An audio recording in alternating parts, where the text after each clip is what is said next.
Hello friends, இந்த வீடியோவில் நம்ம இன்னைக்கு தியேட்டர்ஸ்ல ஒரு தமிழ் ஆக்ஷன் த்ரில்லர் படமாக வெளியான த கோட் படம் எப்படி இருக்குன்னு தான் பார்க்க போறோம். வெங்கட் பிரபு டைரக்ஷன்ல விஜய், பிரபுதேவா, பிரசாந்த் மற்றும் பலருடைய நடிப்புல இந்த படம் வெளியாயிருக்கு. படத்துடைய ரன் டைம் 3 hours 3 minutes இருக்கு. இப்போ இந்த படத்துடைய கதை என்னன்னு பார்த்துடலாம். காந்தி அப்படிங்கிற சாட்ஸ் அப்படின்னு சொல்லப்படுற ஸ்பெஷல் ஆன்டி டெரரிசம் ஸ்குவாட்ல இருந்துட்டு தீவிரவாதத்தை ஒழிக்கிற நிறைய மிஷனை ஒரு சக்சஸ்ஃபுல்லா முடிச்சிருப்பாரு. இவருக்கு நடக்கிற ஒரு பர்சனல் ட்ராஜடியால இப்ப பிரசன்ட் டேல இவர் ரிஸ்க் இல்லாத பாஸ்போர்ட் வெரிஃபிகேஷன் ஆபீசரா வேலை செஞ்சுட்டு வராரு. ஒரு கட்டத்துல தீவிரவாதிகள் சென்னையில ஊடுருவ மறுபடியும் ஸ்டாட்ஸ்ல ஜாயின் பண்ண வேண்டிய ஒரு சூழல் உருவாகுது. இதுக்கப்புறம் அந்த சுவாரஸ்யமான விஷயங்கள் தான் இந்த படத்துடைய கதை.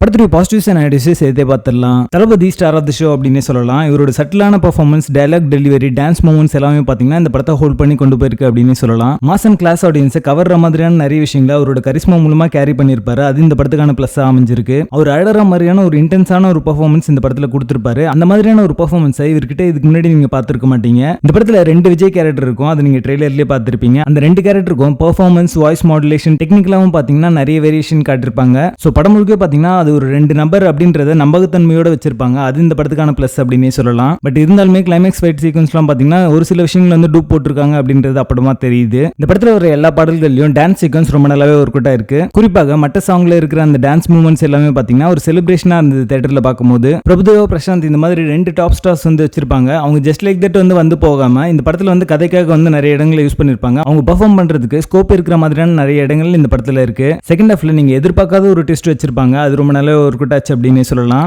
கிளைமேக்ஸ்ல லாஸ்ட் 30 minutes பாத்தீங்கன்னா ஒரு ரேசியான ஸ்கிரீன் பிளே வச்சு படத்துடைய ஈவென்ட்ஸ் எல்லாத்தையும் சமோ பண்ணி ஒரு நல்ல கிளைமேக்ஸ் கொடுத்திருந்தாங்க அப்படின்னே சொல்லலாம். படத்துடைய ஃபர்ஸ்ட் ஹாஃப்ல நிறைய காட்சிகள் பாத்தீங்கன்னா பிரெடிக்டபிளா இருக்கும். இன்டர்வல் வரைக்குமே பாத்தீங்கன்னா நிறைய சீக்வன்ஸ் நீங்க கெஸ் பண்ற மாதிரி தான் அமைஞ்சிருக்கு. பட் இருந்தாலுமே ஒரு 3 hour மூவில முடிஞ்ச அளவுக்கு வந்து அது போர் அடிக்காம வந்து கொண்டு போறது இந்த படத்துடைய பிளஸ் அப்படின்னே சொல்லலாம். படத்துடைய போஸ்ட் கிரெடிட் சீன்ல பார்ட் 2க்கு லீட் வச்சு வந்து முடிச்சிருப்பாங்க. கதைக்கெல்லாம் புதுசு இல்ல, இருந்தாலுமே ஸ்கிரீன் பிளேல இன்ட்ரெஸ்டிங் எலிமெண்ட்ஸ்லாம் ஆட் பண்ணி சொன்னதுனால இந்த படம் வந்து ஒர்க் அவுட் ஆயிருக்கு அப்படின்னு சொல்லலாம். இந்த படத்துல இருக்கிற அந்த வில்லன் ரோலை இன்னும் கொஞ்சம் ஸ்ட்ராங்கா அமைச்சிருந்தாங்க அப்படின்னா இந்த படம் அடுத்த லெவலுக்கு போயிருக்கும். படத்துடைய பேசிங் வந்து ஆன் அண்ட் ஆஃபா சில இன்ட்ரெஸ்டிங் எலிமெண்ட்ஸ் இருக்கும். அதுக்கப்புறம் ஒரு ஆவரேஜான பேசிங் இருக்கும். அதுக்கப்புறம் பாத்தீங்கன்னா கிளைமேக்ஸ்ல ஒரு ஹை பாயிண்டோட முடிச்சிருப்பாங்க. மொத்தத்துல இது ஒரு நல்ல ஆக்ஷன் த்ரில்லர் படமாக வந்திருக்கு. படத்துல ஒரே ஒரு லிப்லாக் சீக்வன்ஸ் இருக்கு. அது தவிர பெருசா அடல்ட் கண்டென்ட் அப்படின்றது எதுவும் இல்ல. தி கோட் படத்துக்கு எங்களோட ரேட்டிங் 7 out of 10.